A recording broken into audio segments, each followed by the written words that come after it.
Selamat datang di perjalanan kali ini. Hari ini, saya akan mengajak kalian menelusuri jalan menuju salah satu candi paling unik dan mistis di Jawa Tengah. Candi Sukuh yang berada di lereng barat Gunung Lawu.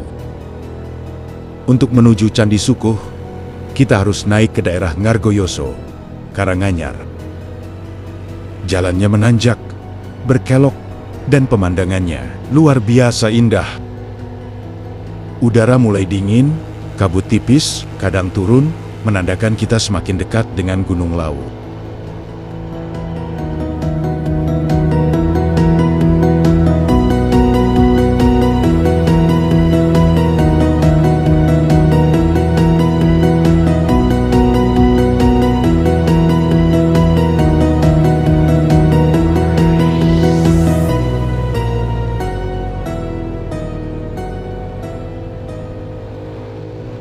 Lokasi Candi Sukuh berada pada ketinggian 910 di atas permukaan laut. Candi Sukuh ditemukan kembali pada keruntuhan pada tahun 1815 oleh Johnson, residen Surakarta pada masa pemerintahan Raffles. Selanjutnya Candi Sukuh diteliti oleh Van der Vlies pada tahun ke-1842. Hasil penelitian ini dilaporkan dalam buku Van der Vlies, Proef in Obesretan op Soko en Jito. Studi tentang candi kemudian diikuti oleh Hoppermans pada tahun 1864, 1867 dan dilaporkan dalam bukunya yang berjudul Hindu Oudheden van Java pada tahun 1889. Verbeek mengadakan inventarisasi Candi Sukuh yang diikuti oleh studi oleh Nebel dan W.F.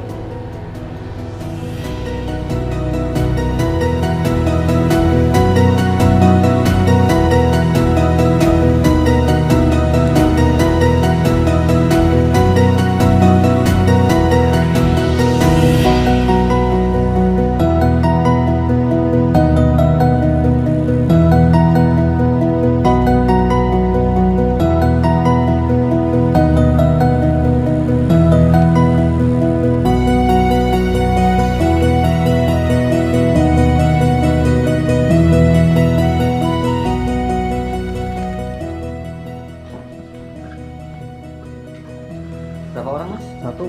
Pakai QRIS ya?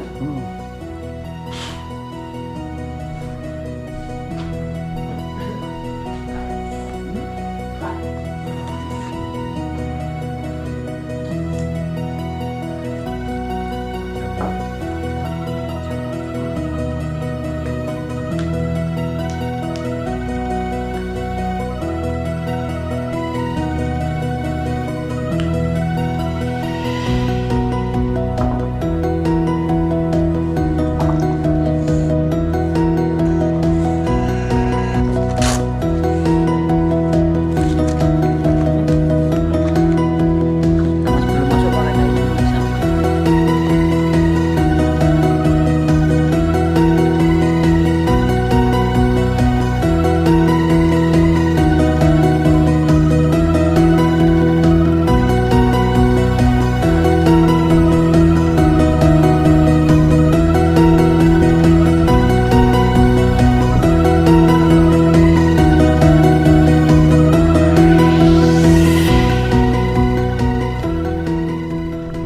Candi Sukuh didasarkan pada agama Hindu dan diperkirakan telah dibangun pada akhir abad 15. Berbeda dengan candi Hindu pada umumnya di Jawa Tengah, arsitektur Candi Sukuh menyimpang dari ketentuan dalam panduan bangunan Candi Hindu Wastuwidya.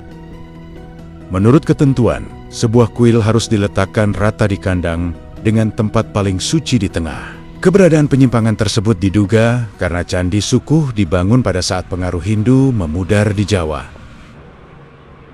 Pengaruh Hinduisme yang memudar di Jawa tampaknya menghidupkan kembali unsur-unsur budaya lokal pada zaman Megalitikum. Pengaruh zaman prasejarah terlihat dari bentuk bangunan Candi Sukuh yang merupakan pusatnya. Bentuk seperti ini mirip dengan bangunan punden bertumpuk yang merupakan ciri khas bangunan suci di masa pra-Hindu.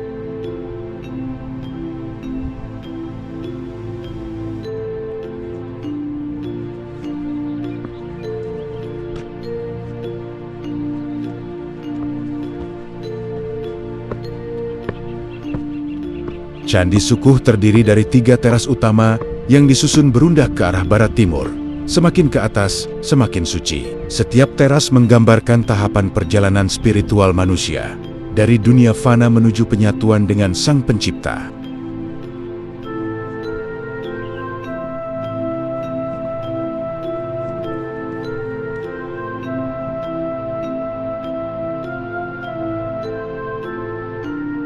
Perjalanan dimulai di teras pertama. Gerbang besar berdiri kokoh, dijaga oleh wajah raksasa bertaring. Kala, sang pemakan waktu, matanya tajam, giginya menganga, menatap setiap jiwa yang datang. Kala bukan hanya penjaga gerbang. Ia adalah lambang dari nafsu dan ketakutan yang melekat dalam diri manusia. Untuk naik ke tingkat spiritual yang lebih tinggi, kita harus lebih dulu menaklukkan waktu dan hawa nafsu. Di bawah Kala terpahat Garuda, burung agung pembawa cahaya. Sayapnya terbentang, simbol roh manusia yang berjuang melepaskan diri dari ikatan dunia. Inilah gerbang kehidupan, tempat di mana manusia memulai perjalanan spiritualnya. Lahir ke dunia, membawa ketakutan, nafsu, dan harapan untuk menuju terang.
Di teras kedua, perjalanan semakin dalam.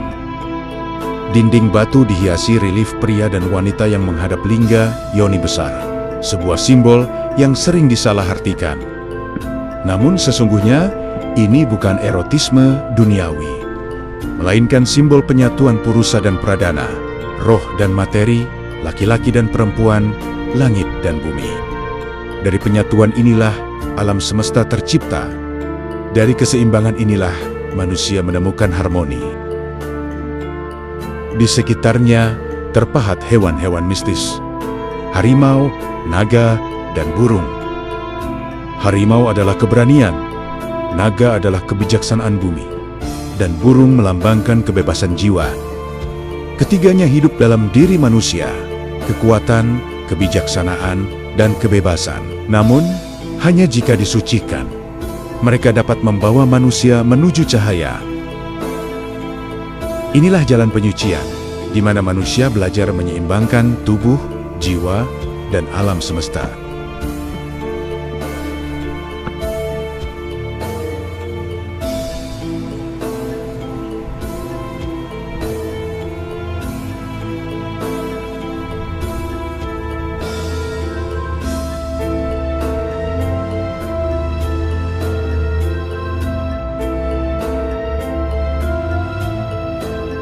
Dan kini, kita sampai di puncak.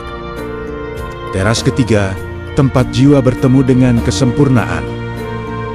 Disinilah terletak candi utama, berbentuk piramida terpenggal, simbol gunung suci, tempat para dewa bersemayam. Relief pertama bercerita tentang Sudamala, ketika Sadewa menyucikan Dewi Durga menjadi Dewi Uma kembali. Sebuah kisah penyucian kegelapan menjadi cahaya, mengajarkan bahwa bahkan sisi tergelap manusia pun dapat disembuhkan dengan cinta dan kesadaran. Di sisi lain, kisah Garuda terpahat gagah. Ia mencuri air Amerta untuk membebaskan ibunya dari perbudakan naga. Sebuah simbol pengorbanan suci dan perjuangan roh manusia untuk mencapai kebebasan. Di pusat halaman, berdiri Linggayoni raksasa, simbol tertinggi penciptaan dan penyatuan antara Siwa dan Sakti, laki-laki dan perempuan, roh dan alam semesta. Ritual suci dilakukan di sini untuk memohon kesuburan, keberkahan, dan penyucian jiwa. Manusia kembali pada asalnya, menyatu dengan sumber kehidupan itu sendiri. Di batu lain, terpahat manusia bersayap dan bayi dalam rahim, simbol lahirnya kembali jiwa yang telah suci. Bukan kelahiran jasmani, melainkan kelahiran rohani. Saat manusia telah bebas dari lingkaran duniawi dan mencapai moksha.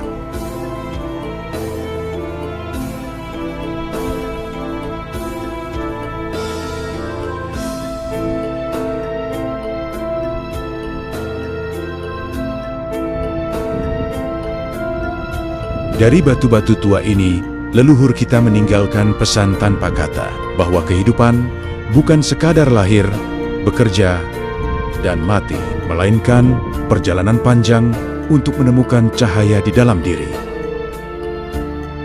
Candi Sukuh mengingatkan kita bahwa kesucian bukan soal tempat, melainkan kesadaran bahwa penyatuan laki-laki dan perempuan bukan sekadar fisik, melainkan simbol keseimbangan antara logika dan kasih, antara manusia dan alam, antara dunia dan Sang Pencipta.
Di zaman modern yang serba cepat dan penuh ambisi, pesan dari puncak Sukuh seolah berbisik lembut.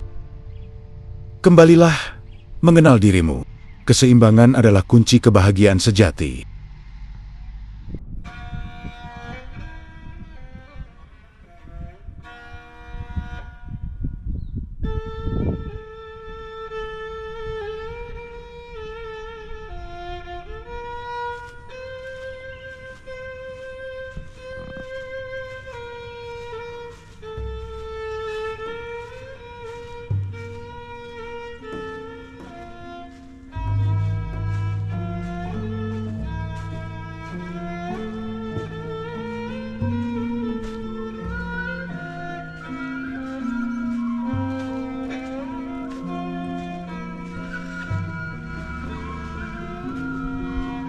Dan bila dalam penjelasan ini terdapat kekurangan, biarlah itu menjadi pengingat bahwa pengetahuan manusia hanyalah serpihan kecil dari kebijaksanaan besar yang dititipkan alam dan leluhur kita.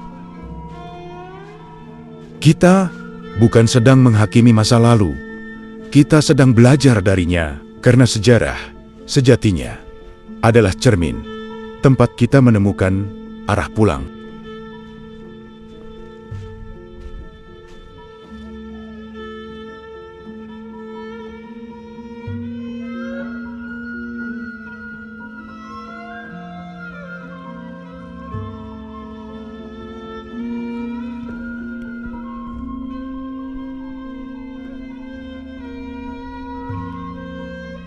Semoga Candi Sukuh tak hanya kita kenang sebagai batu bisu, tetapi sebagai pesan hidup tentang keseimbangan, kasih, dan kesucian diri.